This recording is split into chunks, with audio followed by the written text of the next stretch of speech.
Welcome to the deep dive. Today we're looking at Tether, a company that, pulled in an incredible $13.7 billion in profit last year. That actually made them the most profitable company per employee anywhere in the world. It's quite something.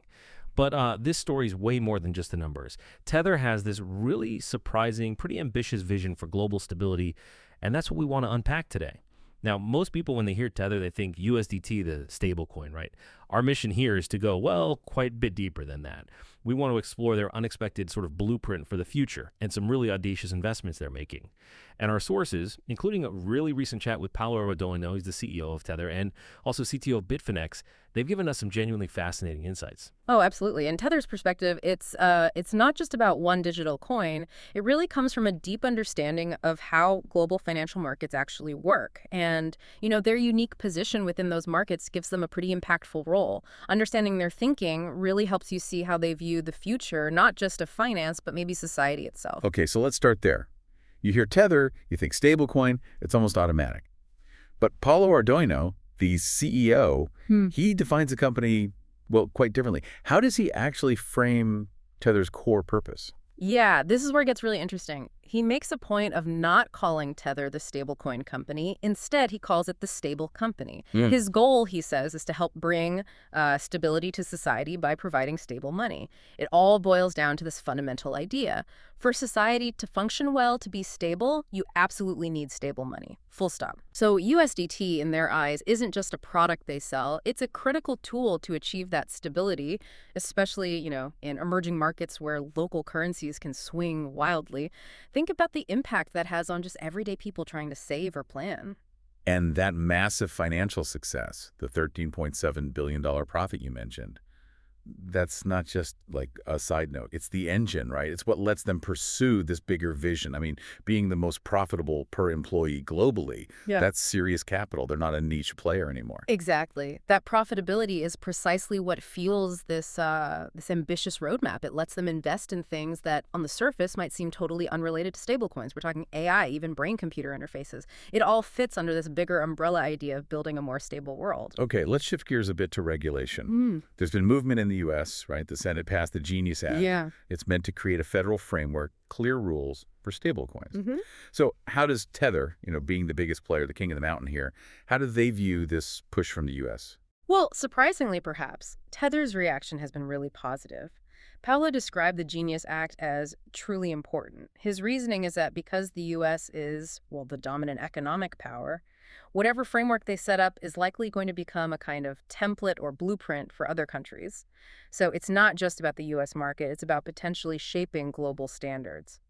Interesting. And I heard there's also a sense of, maybe, pride, that after 11 years, legislation is finally catching up to the innovation they started back in 2014. Oh, definitely. You can sense that. They seem to feel it's a validation. They believe the bill actually sets a pretty high bar, strong rules for AML, compliance, reciprocity. They think this creates an even playing field, which is interesting for both U.S.-based and foreign stablecoins like theirs. They see it as a positive step overall. Okay, so they're positive about it. How are they planning to operate within that then? They seem to have a kind of dual strategy. On one hand, they're aiming to fully comply with all the requirements for their main product, the foreign-issued USDT that serves the global market. But interestingly, they're also exploring creating a separate grassroots domestic stablecoin, specifically designed for the U.S. market, which they see as, highly efficient already. So it lets them cater to two pretty different use cases, different user bases. Right. Now, what about competition? We're seeing big traditional players like JP Morgan, starting to dip their toes into digital assets. Does Tether see them as a real threat, especially in those emerging markets where USDT is so dominant? According to Paolo, no. He believes traditional banks pose no threat to USDT's hold in emerging markets. He actually used a pretty good analogy to explain why. Think of the U.S. financial system like a car that's already running at, say, 90% efficiency. Adding stablecoins might boost it to 95%. That's a 5% gain. Nice, but maybe not revolutionary, right? Yep. Now, take a country like Nigeria. Maybe their financial infrastructure is only running at 20% efficiency. Stablecoins there could potentially boost that to 50%. That's a huge 30% jump. That's where the impact is truly massive, and that's where Tether is focused. That makes a lot of sense. And it highlights the difference in approach, too.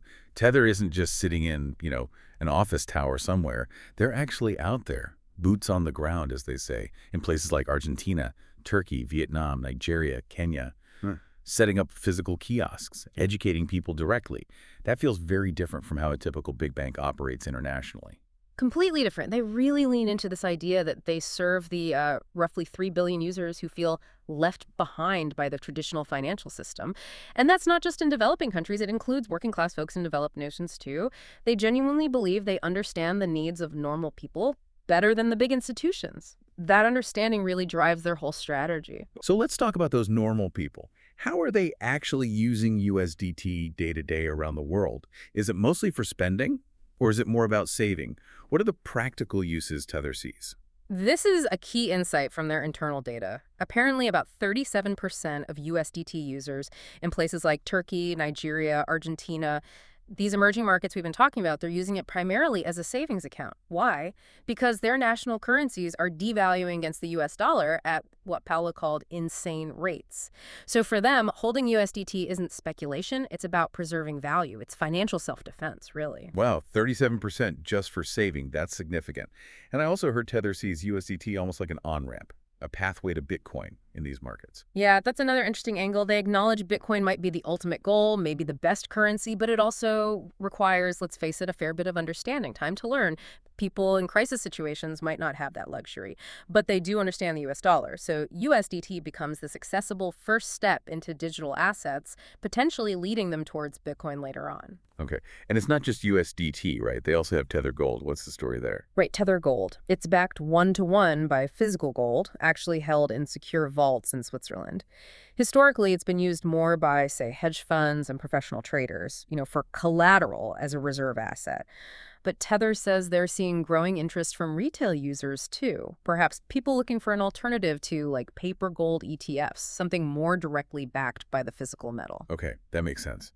Now, given Tether's size and influence, the elephant in the room for years has been transparency, specifically around their reserves. There's been a lot of scrutiny. How are those reserves structured now, and what are they doing to build public trust? It's definitely a crucial point they've had to address. So, the bulk of their reserves are held in U.S. Treasuries, very liquid, generally considered safe. They also hold some gold and some Bitcoin. But the key thing they emphasize is strong over-collateralization, meaning they intentionally hold several billion dollars more in assets than the total value of USDT they've issued. So they're more than 100% backed, which is, quite different from traditional banks that operate on fractional reserves. Right, banks lend out most of the deposits. And how do we know this? How is it verified? They bring in BDO, which is, I think, the 5th largest global auditor. BDO performs quarterly attestations. This isn't just looking at spreadsheets. It involves independent verification of the assets, including apparently physically going into the vaults to check the gold bars. This level of scrutiny is clearly a response to market history, things like the Terra Luna collapse. It's about demonstrating proof and building trust. So with all this profit, this structure, you'd think maybe an IPO would be on the table. But they seem totally uninterested. Completely uninterested. It's fascinating, isn't it? You hear these conservative valuations putting Tether potentially around $500 billion, maybe even up to $2 trillion if you factor in their unique assets and global reach. But they just don't need the cheap capital an IPO offers when they're making $13.7 billion a year in profit. And they're not looking for an exit strategy either. They seem committed to their long-term vision. There's that funny story, wasn't there, about Paolo Ardoino taking a selfie with the Wall Street Bull. Yeah, he posted it online with a caption basically saying Tether doesn't need to go public. And then apparently an interview he'd done with the New York Stock Exchange got taken down from their website shortly after. Ah, okay. It really speaks volumes about their independent, almost defiant stance, doesn't it? It really does. So if they're not paying dividends or prepping for an IPO, where do all those billions in profit go? Well, a good chunk gets reinvested back into those safe assets, more treasuries, gold, Bitcoin, to maintain that over-collateralization buffer. But they also have what they call a strong investment arm. And this is where it gets really interesting again.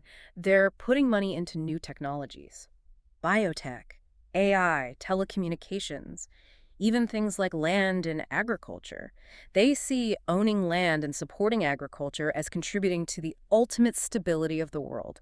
It's a very broad, almost holistic view of stability. Okay, this brings us right to the heart of it then. Yeah. This overarching philosophy driving these diverse investments. It's clearly way beyond just being a stablecoin company. It sounds like a full-blown vision for society. Absolutely. They talk about this equation for a stable society built on four main pillars, and if you wanted a metaphor, you could almost think of Tether as trying to build a kind of decentralized fortress of stability for society with these four pillars as its foundation. A decentralized fortress of stability. Okay, I like that. What are the four pillars? Okay, so pillar one is stable money. We've covered that pretty well with USDT, especially its role in emerging markets. That's the base layer. Pillar two is freedom of speech and communication.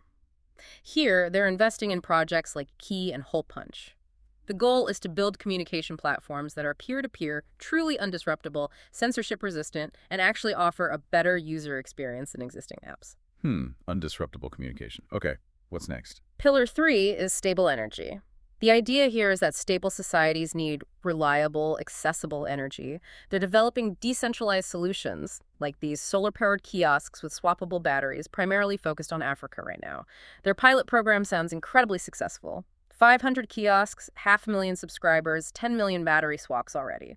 The plan is to scale their massively 100,000 kiosks by 2030. It's about bringing energy generation and access closer to the user. Wow, that's a major infrastructure project. And the fourth pillar?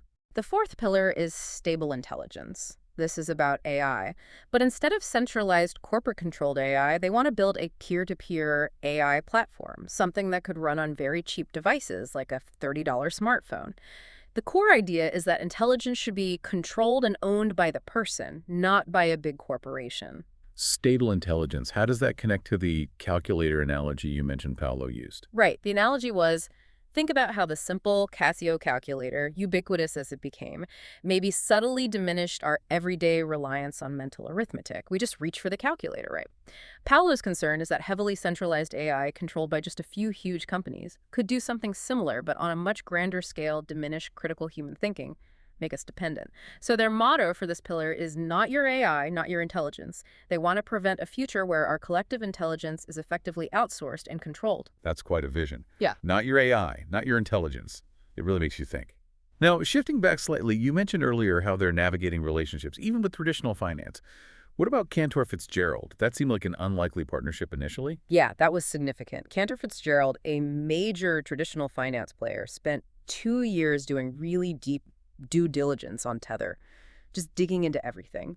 And after those 2 years, Cantor's leadership came out publicly and essentially said, yes, Tether has the money. They confirmed significant reserves are held right there on U.S. soil with Cantor. That public statement from a respected institution did a lot to dispel some of the old FUD, the fear, uncertainty, and doubt that had lingered around Tether's backing for years. And it positioned Cantor as a forward-thinking player in the Bitcoin space, too. Okay, so building bridges there. But what about this surprising collaboration with law enforcement? Assisting the DOJ with freezing funds from those awful pig butchering scams. That seems counterintuitive for a crypto company sometimes portrayed as enabling illicit activity. It really challenges that narrative, doesn't it? And it highlights a key misconception. According to Tether, the traditional banking system had actually failed several times to freeze that specific $225 million as it moved around. It was only after it was converted into USDT that Tether could step in. They say their 11 years of developing monitoring tech allowed them to recognize the patterns of this complex scam on the blockchain and freeze the funds when requested by the DOJ.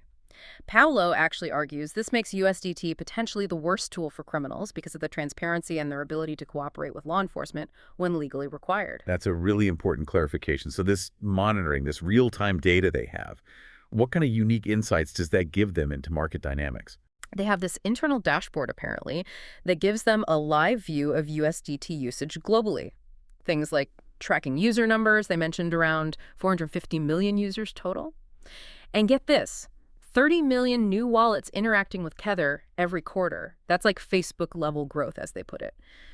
This fire hose of data obviously helps them understand market trends, user behavior, maybe automate certain processes. And they see huge potential beyond just retail. Think commodity trading. Using USDT could slash settlement times for, say, an oil deal from days or even weeks down to seconds. That's potentially game-changing for efficiency in huge markets. Seconds instead of weeks. Wow. Okay, so wrapping this all up, what's the ultimate vision here for Paolo Ardoino personally and for Tether as a company? What's the long, long game? His stated dream, his ultimate goal, is to build technology that can literally survive the death of the company itself.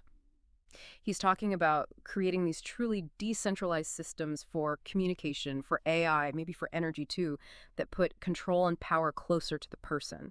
Systems that are so resilient they're, in his words, resistant to the wrath of God, meaning they keep working even in the absolute worst case scenarios. Think war, societal collapse, maybe even extreme situations like interplanetary communication latency someday. Wow. It even extends to things like wanting to build an open source brain operating system for brain computer interfaces. Again, to ensure individual control and autonomy in the face of potentially powerful future tech. It's incredibly ambitious. It really is an incredible scope, isn't it? From a stablecoin that helps people save in Argentina to, well, open source brain operating systems designed for interplanetary resilience. We've definitely gotten a much deeper look today at a company that's not just, insanely profitable, but is actively trying to build its own very specific vision of a more stable, more resilient, maybe more human-centric future. And it leaves you with a pretty provocative thought, I think. If technology should be designed, as Paolo suggests, to function reliably even in the most extreme life or death situations, what does that imply about how we should be designing the everyday digital tools we rely on right now? It certainly makes you reconsider what resilience truly means in the digital age, doesn't it? It really does. Well, we hope this deep dive gave you a ton of insight and definitely something new to think about regarding Tether. If you enjoyed this, please do follow, like, and maybe share the deep dive with any friends who love to learn this stuff. And of course, if you want to keep exploring everything happening in the world of Bitcoin and beyond, make sure you follow What Bitcoin Taught Me. We're on Twitter X, Nostr, Bluesky, Threads, Instagram, Facebook, and LinkedIn. Thanks for listening.